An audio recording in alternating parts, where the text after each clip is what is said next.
Hello everyone. बच्चे आपकी screen पर एक क्वेश्चन दिख रहा है और क्वेश्चन अगेन हमने पाथफाइंडर से ही उठाया है और ये इलेक्ट्रोस्टैटिक सेगमेंट से हमने लिया है, लेकिन ये मल्टी कंसेप्चुअल क्वेश्चन होने वाला है क्योंकि इसमें सरफेस टेंशन भी आ रहा है और एसएचएम का भी यूज़ हो रहा है। ठीक है, तो ये बहुत ही अच्छा क्वेश्चन है। अगेन एकदम जेई एडवांस रेलेवेंट क्वेश्चन है बेटा, ये है ना। मतलब इस तरीके के क्वेश्चन एडवांस में आते रहे हैं। ठीक है, तो चलिए एक बार जो है मैं स्टेटमेंट आप लोगों के लिए पढ़ देता हूँ। क्या कहता है कि बेटा एक सोप बबल है जिसका मास m है, एक्सक्लूडिंग एयर इनसाइड, मतलब एयर अंदर जो अंदर एयर है बेटा उसको हम मास में कंसीडर नहीं कर रहे हैं, सिर्फ जो बबल है सोप फिल्म जो है जहाँ तक उसका ही मास m बोला गया। Blown with the help of a capillary tube is given as unknown amount of charge. एक ट्यूब की हेल्प से हम इसको ब्लो कर रहे हैं और इस सोप बबल को हमने क्या कर रखा है, एक अननोन अमाउंट ऑफ चार्ज दे रखा है। ठीक है, कहता है जो सोप सोल्यूशन है उसका सरफेस टेंशन हमने सिग्मा ले रखा है। अगेन बेटा सॉल्व करते समय मैं सिग्मा की जगह पे एस इस्तेमाल करूंगा सरफेस टेंशन को, और सिग्मा को हम सरफेस चार्ज डेंसिटी के तौर पे इस्तेमाल करेंगे क्योंकि जनरली क्लासेस में हम लोग यही नोटेशन इस्तेमाल करते हैं। ठीक है, when the bubble acquire stable radius and additional small amount of air is blown into the bubble from the tube and then the tube is left open. कहता है कि जो है आप ब्लो कर रहे हो इससे कैपिलरी ट्यूब से, कहता है कि एक समय बाद इसका एक इक्विलिब्रियम रेडियस मिल गया, है ना। इक्विलिब्रियम रेडियस का मतलब है कि अगर आपने ब्लो कर रहे हो एयर, एक टाइम पर आपने ये देखा कि अगर आपने ब्लो करना एयर स्टॉप कर दिया तो जो ये बबल का रेडियस है ना तो ये इंक्रीज कर रहा है ना ही डिक्रीज कर रहा है, मतलब ना ही एक कोलैप्स होने का ट्राई कर रहा है ना ही एक्सपांड होने का ट्राई कर रहा है। उस कंडीशन में जो इसका रेडियस होगा उसे हमने नाम क्या दिया है, इक्विलिब्रियम रेडियस, या इक्विलिब्रियम कंडीशन में आ जाएगा वो। और साथ ही साथ हमने ये जो ट्यूब लगा रखी है, ट्यूब का जो ये वाला एंड है, ये वाला, ये आपका ओपन टू एटमॉस्फेयर है, मतलब यहाँ से एयर इंटर कर सकती है इस गैस इस सोप बबल के अंदर। ठीक है बेटा, अब कहता है कि इसके बाद आपने जब इक्विलिब्रियम आ गया है और ये लेफ्ट है, लेफ्ट ओपन है ये ट्यूब का दूसरा एंड, कहता है कि फिर से एयर ब्लो कर दी थोड़ी सी, तो उसने देखा कि ये जो हमारा अपना बबल है ये ऑसिलेशन करना स्टार्ट कर देता है ना। यहाँ आप पढ़ सकते हैं कि because of this operation the soap bubble start oscillations. ठीक है, तो कहता है कि हमें इस ऑसिलेशन का जो है टाइम पीरियड वगैरह कैलकुलेट करके बताना है। तो आई होप यहाँ तक आपको ये क्वेश्चन समझ में आया होगा बेटा। अगर क्वेश्चन समझ में आया है एक बार आप लोग जो है वीडियो पॉज करिए और ट्राई करिए इसे, जो भी आपका जैसा भी ट्राई रहेगा एक्सप्लेनेशन के वक्त आपको वो सारी चीज़ें क्लिक करेंगी जो आपने पहले सोचा होगा या नहीं सोचा होगा। ठीक है, तो चलिए आंसर की तरफ बढ़ते हैं, सोल्यूशन की तरफ बढ़ते हैं। अगेन डायरेक्ट सोल्यूशन पे नहीं जाएंगे, हम हमेशा आइडिया पर बात करते हैं कि क्वेश्चन बनाने वाले के पीछे आइडिया क्या रहा होगा, उसने क्या सोचा होगा। तो मेरा पहला क्वेश्चन ये था कि अगर हमने उस ट्यूब के दूसरे एंड को ओपन छोड़ दिया है तो ये कोलैप्स क्यों नहीं कर रहा है ये बबल। ठीक है, और ये बताऊंगा आपको कोलैप्स क्यों होना चाहिए और क्यों नहीं हो रहा है, हम इसका आंसर करेंगे।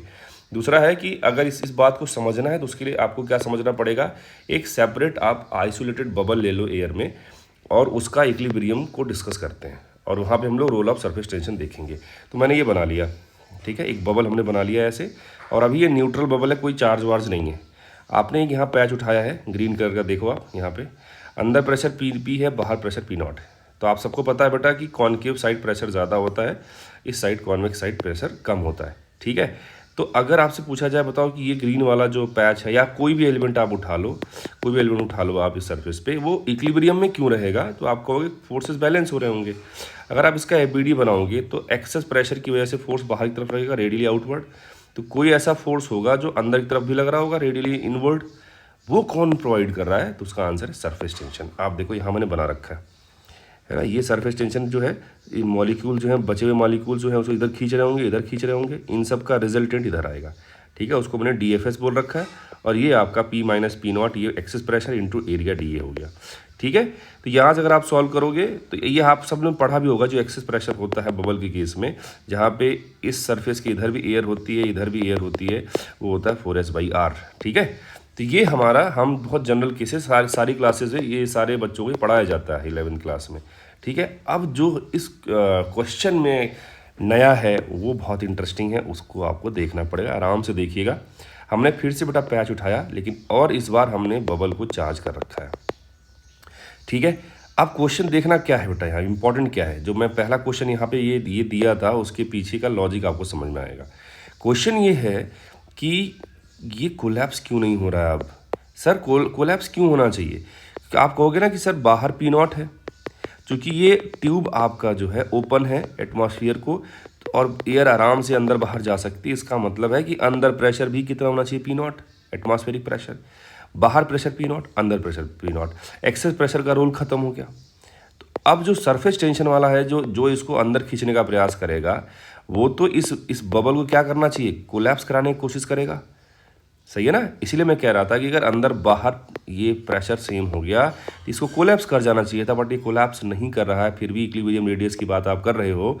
इसका मतलब है कि कोई और फोर्स होगा जो इस रेडियली इनवर्ड सरफेस टेंशन को बैलेंस कर रहा होगा। यहाँ पे वो जो फोर्स है, वो जो बाकी रिमेनिंग सरफेस पे जो चार्जेज हैं, जो यहाँ वाले चार्ज को रिपल्शन फोर्स प्रोवाइड कर रहे होंगे, है ना। और उसको हम इलेक्ट्रोस्टैटिक प्रेशर से कैलकुलेट करते हैं। इलेक्ट्रोस्टैटिक प्रेशर क्या होता है? Sigma square upon 2 epsilon naught, where sigma is not surface tension, it is surface charge density. बात एकदम क्लियर है? तो वो होता है, तो सरफेस चार्ज डेंसिटी जो sigma square upon 2 epsilon naught लिखा है, इसको अगर मैं डी ए से मल्टीप्लाई कर दूंगा तो मुझे इस छोटे से हिस्से पे क्या मिल जाएगा? फोर्स मिल जाएगा, इलेक्ट्रोस्टैटिक फोर्स मिल जाएगा। और आपका इधर सरफेस टेंशन है, ये दोनों आपस में कैंसिल आउट हो रहे हैं या बैलेंस कर रहे होंगे। वही चीज़ मैंने यहाँ पे लिखा होगा, ठीक है। और ये देखो आप, ये जो बाहर की तरफ फोर्स लग रहा है इलेक्ट्रोस्टैटिक वाला, वो sigma square upon 2 epsilon not into D A, और ये आपका अंदर जो प्रेशर, वो सरफेस टेंशन का जो फोर्स है 4s/r इंटू डी ए, ठीक है। तो यहाँ से एक रिलेशन आ गया, sigma square upon 2 epsilon not equal to 4s/r। और यहाँ पे जो सिग्मा वो क्या है? क्यू अपॉन, अगर टोटल चार्ज क्यू है, क्यू अपॉन 4πr², ये आर आपका इक्विलिब्रियम रेडियस था, ठीक है। अब इंटरेस्टिंग पार्ट और स्टार्ट होता है। क्या है सर? कि जैसे ही आपने इसके रेडियस को और बढ़ाया एक्स्ट्रा एयर ब्लो करके, तो क्या क्या चेंज होगा? एक तो ये सिग्मा चेंज हो जाएगा, क्योंकि इसमें आर चेंज हो रहा है, ठीक है। क्यू तो चेंज हो नहीं रहा, आर चेंज हो गया। और दूसरा चीज़ क्या चेंज होगा?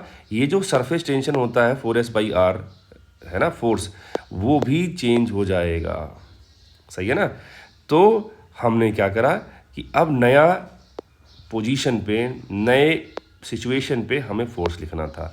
तो ये पहले रेडियस आर था, अब radius R plus D R हो गया, ठीक। पहले रेडियस क्या था? इक्विलिब्रियम रेडियस आर था, अब थोड़ा एयर ब्लो करी, अब नया रेडियस क्या हो गया? ये डी आर थिकनेस और ले लो, तो नया रेडियस क्या हो जाएगा? आर प्लस डी आर हो जाएगा।